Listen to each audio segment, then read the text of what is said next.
Coach, obviously, just a couple of days to digest this thing. What have you said to your players? How was practice this morning? Everything like that? Well, practice was good this morning. Yeah. I mean, we went back, looked at the film, and first off, I'm not going to sit here and say anything bad or take anything away from them winning the game. Okay, but we sure didn't help ourselves. We sure helped them quite a bit. Over 20 missed tackles, missed opportunities. We dropped 2 interceptions that one I think we would have probably returned for a touchdown, but the other one would have stopped the drive. So, I mean, if you look at that, there's 14 points and all that kind of stuff. And we just didn't execute when we needed to, and they came out and did some things in the red zone that we hadn't seen because we only had the one game of them on there. So I credit them for what they did. And, I don't know if I'm going to credit the way they went about their business, but that's a different story. But our kids played hard. They stayed in it. They were frustrated, and we told them that, hey, you're going to go in there, and they're going to say some things and do some things that are going to try to get you riled up and get under your skin, and they did. They did, and our guys tried for the most part to control themselves, but we got some penalties that hurt us. And, we get a chance on it's a missed opportunity. Get a chance on the kickoff after we get it down there, 3 minutes to go or so in the third quarter, and the ball's rolling around, and it's an easy touchdown. And our guy doesn't know. I mean, he doesn't know who's behind him. He doesn't know if somebody's coming, so he gets on, just tries to cover it, not worrying about trying to score. And when he goes down to cover it, he just should have slid with his knees facing the field, so in case the ball hit. But he's just trying to get the ball. He's just trying to make a play, and that's the way it happens. And sometimes I'd rather be lucky than good, and you can say they got lucky on that one. But we missed the opportunity. We didn't execute. We had a chance to do that. And I don't know if we win the game, but shoot, 42-31, and we're in 3 minutes to go in the third quarter or so, and we got momentum, scoring twice like that, and maybe they have some doubt in them. So, but overall, our kids played hard. They continue to play hard. We battled, we fought, we kept going, we never gave up. We're trying to score, we're trying to stay in the game on defense, and it was just, we just didn't execute the way we were capable of executing. And so that's kind of what I told them. I said, hey, credit to them, they won the game, but we sure helped them a whole lot out there. Talk about the 20 missed tackles. Is that like a technique thing, or maybe just like out of position? I think it's, I can sit here and say it's this or that. I think one thing that you got to bring up is the way we have to practice now through NCAA and all this concussion protocol, and you can't go live tackling, but really once a week. And during fall camp, twice a week. You don't get no situations. You don't get, 90 plays against a team, a different team. You get 90, plays. Where I don't know if any of our ones got 90 plays all fall in a one active game. So I think that's one reason you got to go in helmets. You can't take to the ground. You can't. That's one thing. Second is, we just didn't run through.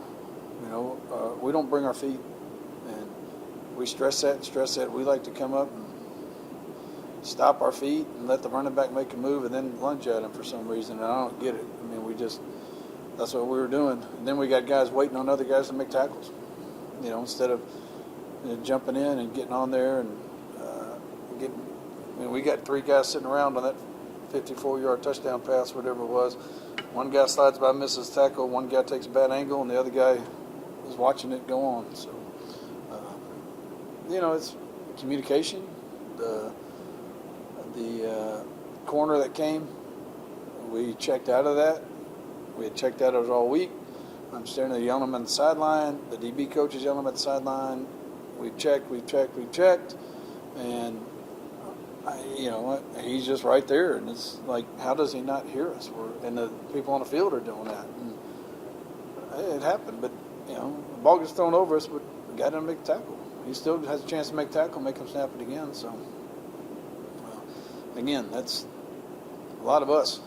So, I mean, I'm not going to take away anything that they did, but I sure hope we get that much help that we gave them in a game we play this year. So would you say that was the big point of emphasis moving forward into your game this week against the Mustangs? we got to play our game. You know, don't let the other team dictate how you're going to play. And I say that by all that picky BS that went on. I think it pulled some of our guys their heads out of it, and they're worried about that instead of what they're supposed to do.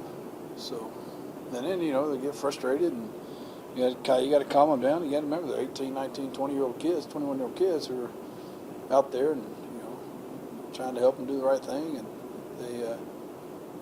they make mistakes, and it's just we got to look at the film, learn from the mistakes, and make sure that we don't make them again. Hopefully we emptied the bucket of mistakes this week. So, Offensively, I know you ran the ball. You were able to run the ball. It seemed like Nick had trouble getting open to receivers a little bit. yeah, Nick had a lot of time because He did have time. I think they rushed 3 a lot, and so Nick was back there. Receivers weren't getting open because they're dropping 8, and I think we had. I thought we were running the ball well at times. I thought our running backs could have hit the hole a little harder, and instead of sitting back there dancing, and that when you dance right there, that allows everybody to come up. I mean, see a crease and go. So we talked about that, what our running backs need to do to get better. But there's a lot of football left to be played. It's not like that. It's not the end of the world. So, are we pissed? Yeah. Are we mad at ourselves for making the mistakes? Yeah, but are they mistakes that we know we can fix? Absolutely. So that's what we're focusing on. So. Western coming in Saturday, they took a tough loss. Before I get there, this conference is nuts. I mean, Midwestern beats Commerce. Came back from 30 to 10. In the fourth quarter. What is that? When you look at the LSC, all of a sudden, the landscape has shifted. No, I mean, it's momentum. Yeah. I mean, right now, UTPB can say, they've won 7, 8 games in a row now. I think 8 with a. Yeah. And they got a lot of momentum, so they're building confidence, and it's hard to stop that. And we told our team that. And, they have a lot of confidence what they're doing offensively and defensively because they won. Doesn't matter who they played; they won the games. So I think that's where Midwestern. It seems like in that game, caught lightning in the bottle going into the fourth quarter, and things just started snowballing. Hey, I've seen it here happen my first year here against Pueblo. Right. And we scored 3 touchdowns in the last 7 minutes of the game or so. I mean, it happens. That's why I think if we if we get on that ball at the goal line, I mean, the momentum starts swinging. And now you got excitement. Now guys are juiced up and they're ready to go. And but if ifs and buts or candy and nuts, it'd be Christmas tomorrow. So that's how life goes. Western New Mexico coming in Saturday. Can you talk about what they do, what you've seen from them? They're going to be kind of very similar. You got 11 personnel. Play a tight end. You got a quarterback. Transfer. I think he's from Florida Tech. But he sits in the pocket and he dances around and he makes things happen. He's not a great runner, but he can move in the pocket and he looks downfield, and they've made some big plays with him doing that. Then they've got this tight end, number 9, who played against us a couple years ago, and he's a 5'9", 5'10", just dang good football player. I mean, a really good football player. And he can do a lot of things. So we'll look at him. They got some receivers that I don't really know. And just seeing 2 games, kind of looking at them, what they're running. I haven't really looked at how they run their routes. But I know they got some speed on the outside.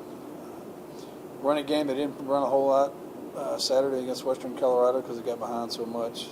So when you look at their tendencies enough from an offensive standpoint, it's different.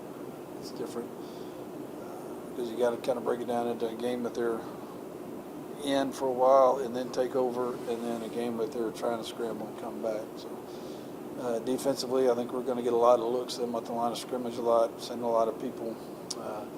It's basically man free or cover three, and then they'll throw some zero coverage in there. So our offensive line will have a heck of a week getting ready for what they're going to show us up front, and hopefully our secondary, or I'm sorry, our receivers can get open in their secondary since we had issues with that last time.